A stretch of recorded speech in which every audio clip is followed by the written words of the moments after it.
मुसलमान, mob lynching, Israel को हथियार और मोदी।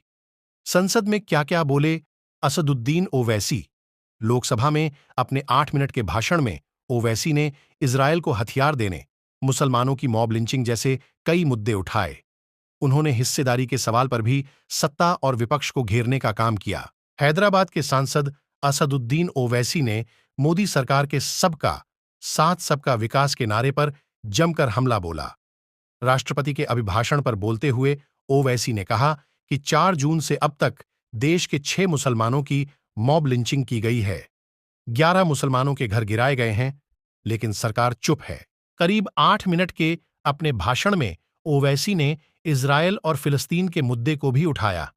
उन्होंने कहा कि केंद्र की वर्तमान सरकार फिलिस्तीनियों को मारने के लिए इजरायल को हथियार मुहैया करा रही है। संसद में ओवैसी ने और क्या-क्या कहा।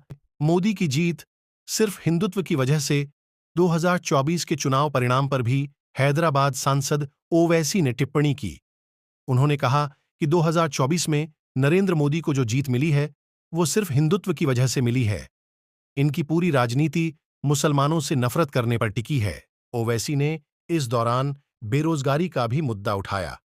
उन्होंने कहा कि देश में आज आधे से ज्यादा नौजवान बेरोजगार हैं और सरकार इस ओर ध्यान नहीं देती है। पेपर लीक की वजह से पिछले 5 साल में 65 लाख लोगों का करियर उधेड़बुन में है। हैदराबाद के सांसद ने आगे कहा कि बनारस के जो बुनकर मजदूर हैं, वो मंदी की मार से जूझ रहे हैं।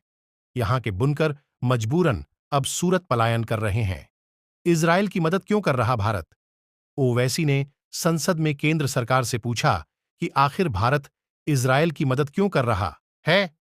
उन्होंने कहा कि भारत इजरायल को हथियारों की खेप पहुंचा रहा है और उन हथियारों की मदद से इजरायल फिलिस्तीन के लोगों को मार रहा है। आप फिलिस्तीन को लेकर इस तरह की नीति क्यों अपना रहे हो? ओवैसी ने आगे कहा कि भारत में मोदी सरकार एक कैंप लगा रही है, जहां लोगों का चयन कर इजरायल युद्ध के लिए भेजा जा रहा है।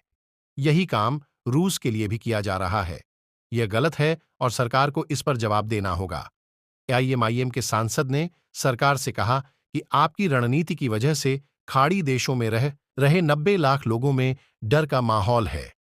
6 मुसलमानों की मॉब लिंचिंग हुई, 11 घर गिरे। ओवैसी ने अपने संबोधन के दौरान कहा कि 4 जून के बाद देश में मॉब लिंचिंग की 6 घटनाएं हुई हैं, लेकिन इस पर कोई बोलने को तैयार नहीं है। हम यह कैसा भारत बना रहे हैं? ओवैसी ने मुसलमानों के घरों पर चले बुलडोजर को भी मुद्दा बनाया। उन्होंने कहा, पिछले 1 महीने के दौरान देश में मुसलमानों के 11 घर गिराए गए हैं। ये घर मध्य प्रदेश और हिमाचल में गिराए गए हैं।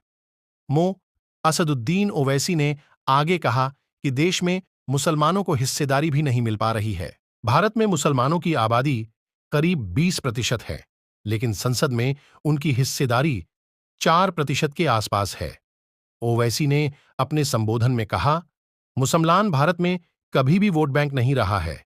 इन्हें तो अब के प्रधानमंत्री मोदी घुसपैठी भी कहते हैं। बीजेपी के लिए मुसलमानों की राय अहम नहीं है।